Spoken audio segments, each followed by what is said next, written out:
Hi guys, welcome. I'm Siddharth and you're watching Gali Cricketer. It's been a disappointing day for India, I have to admit. After the first day of pink ball test, India finds themselves in a corner. Australia really put in a gritty performance today.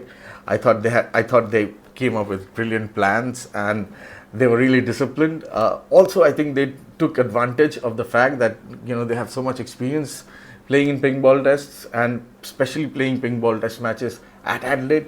I thought they used that experience and that knowledge of the conditions really well. India at times looked a little unsure, and a part of it would be that they haven't played as many pink ball test matches. So Australia all in all was brilliant today, and Mitchell Stark especially. I mean, with the ball, he continues his love affair with the pink ball. He already had a great record with the pink ball, but today he took career best figures of 6 for 48. Uh, but yeah, overall, it was Australia's day, you have to say. So when you take a look at the score sheet, Rohit Sharma won the toss, selected to bat, and Yashasvi Jaiswal got a peach of a delivery up front. The very first ball of the day, Mitchell Stark landed in the middle and leg, and it straightened. And Yashasvi was plumb. It just goes to show what a great level that cricket is. You come from innings like 161 at Perth, and then the first ball you face in the next test match is that ball. I don't know whether Yashasvi could have done a lot more to that. Maybe should have hit it, but it's very difficult if you get that kind of a ball as the first ball. It was the perfect delivery, you could say, from a left armer to a left-handed batsman. Uh, so Yashasvi was out first ball. Shubman Gill came to bat. He looked $1,000,000. He looked really comfortable right from the get-go. He had a positive mindset. He hit a couple of boundaries initially, and he got the scoreboard ticking. Rahul, on the other hand, was more conservative. He was leaving a lot of the balls and everything. And then Scott Boland came to bowl, and very first ball, he nicked Rahul off, and Rahul almost started walking, but it was a no ball. So Rahul got a reprieve there, and he was at zero at that point. At naught, he hadn't even opened his account, and from there on, he had played 17, 18 balls by then, 17, 18 balls, and he was at naught. From that point on, he started playing more positively. He started looking for runs, and then a beautiful partnership developed between Rahul and Gill. It was a partnership of 69 runs. Gill looked really fluent. He didn't even look like getting out until he got out. That's the only mistake I think he made in the during his innings, and it cost him. But yeah, after the reprieve, Rahul and Gill played well, and then Mitchell Stark came for his second spell, which I thought his second spell was even better than his first spell. Apart from the first ball, there was a real chaffer. Mitchell Stark was far more controlled, and he was brilliant. Left armer, to right-handers, that angle and everything. It was a good ball, awkward bounce. It really jumped, and Rahul just was in two minds. He was caught brilliantly in the slips by Nathan McSweeney. He must be kicking himself after he did all the hard work to get to 37, I think, and then get out like that. But once Rahul fell, Virat Kohli came, and this would be a disappointing innings for Virat Kohli, really. Because just like Perth in the first innings, he looked a bit edgy right from the beginning. He looked a little too keen to put bat on ball. His dismissal was very similar to Rahul's. Again, Mitchell Stark, from that good length, the ball jumped, and a lot like how he got out in Perth in the first innings, with pretty similar. He was in two minds whether to play or leave, and it was a straightforward catch to Steve Smith in the slips.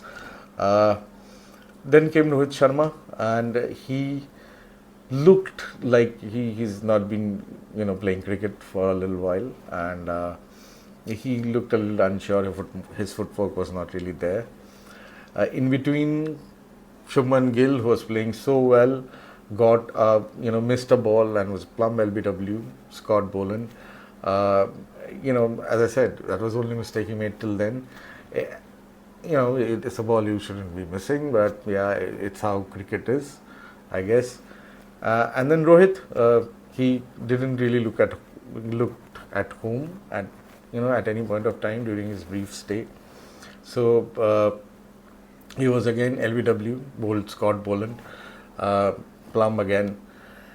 Rishabh Pant tried to, play a responsible innings and was playing well, but then, Pat Cummins bowled a real snorter to him. I like that spell of Pat's as well. He came in, he ran in, and he banged the ball. He kept banging the ball. His speeds were up. It was in a low to mid 140s.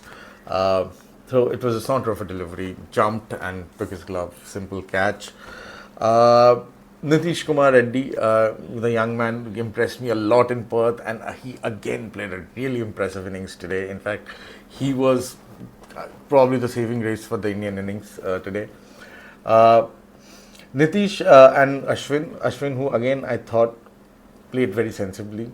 He looked to score runs, and he played a cameo of 22 runs, of 22 balls.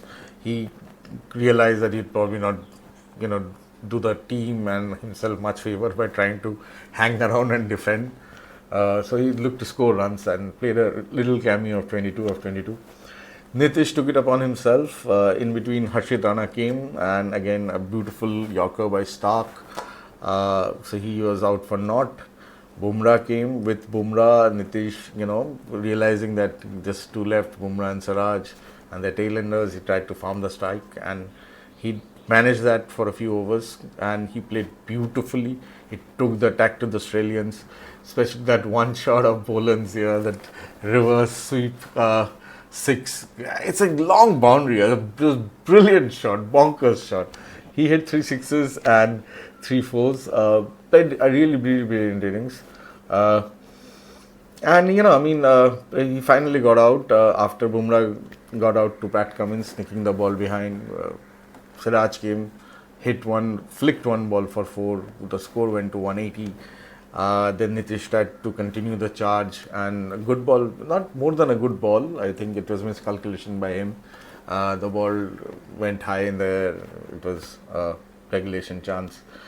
So India was all out for 180. The only thing at that point of time that India had going was the fact that they were going to have the new ball, the new pink ball under the lights. The dusk was setting in.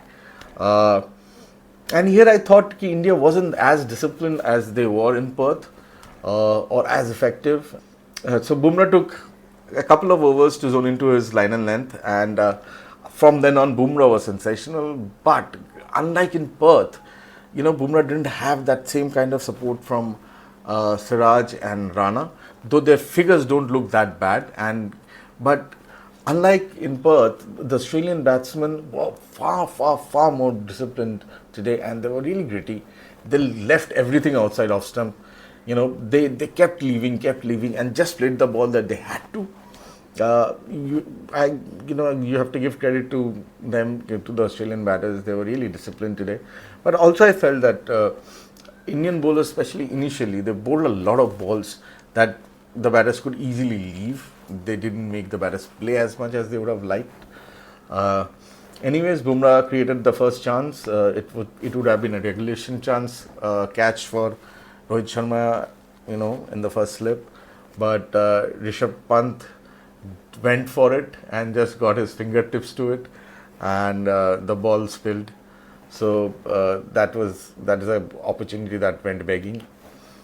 But Bumrah continued, and as he kept bowling, he kept getting better, and he completely zoned in, and he got rid of Usman Khwaja. A similar dismissal to that of the first innings dismissal at Perth. And then Manas Labuschagne came in. As we all know, Manas Labuschagne is under a lot of pressure. I thought Manas looked a lot more focused and zoned in today. He left the ball brilliantly today. He just didn't play at anything, didn't go for anything that he didn't need to. It took him 18 balls, I think, to get off the mark. But he played well. Credit needs to be given to Manas and then Nathan McSweeney. They left the ball very well, I felt, and they had clear game plans. They learned from their mistakes in the Perth Test match, and they had clear game plans. So at the end of the day's play, India find themselves, just ahead by 94 runs. Australia is 86 for one. That day completely belonged to Australia. The first session tomorrow morning would be very important. I think the first hour would be very important for India. Today, when India started their innings, there was slight cloud cover. It was slightly overcast. India would hope for conditions like that tomorrow, and would hope that that would help the seam swing. But yeah, the first session will be very important for India, especially the first hour. And but with Bumrah, Siraj, and Rana, with Nitish Reddy, and the one and only Ravichandran Ashwin, anything and everything is possible. Ashwin bowled just one over, the second last over of the day, and the ball spun, and he looked really, really threatening in that one over. So I'm looking forward to Ashwin bowling tomorrow. It will be an important first session for India tomorrow. And it's Test cricket; it ebbs and flows. So today might have been Australia's, but tomorrow it could just completely turn on its head. I can't wait. And I'll see you again tomorrow after the day's play. Until then, take care, guys, and I'll see you.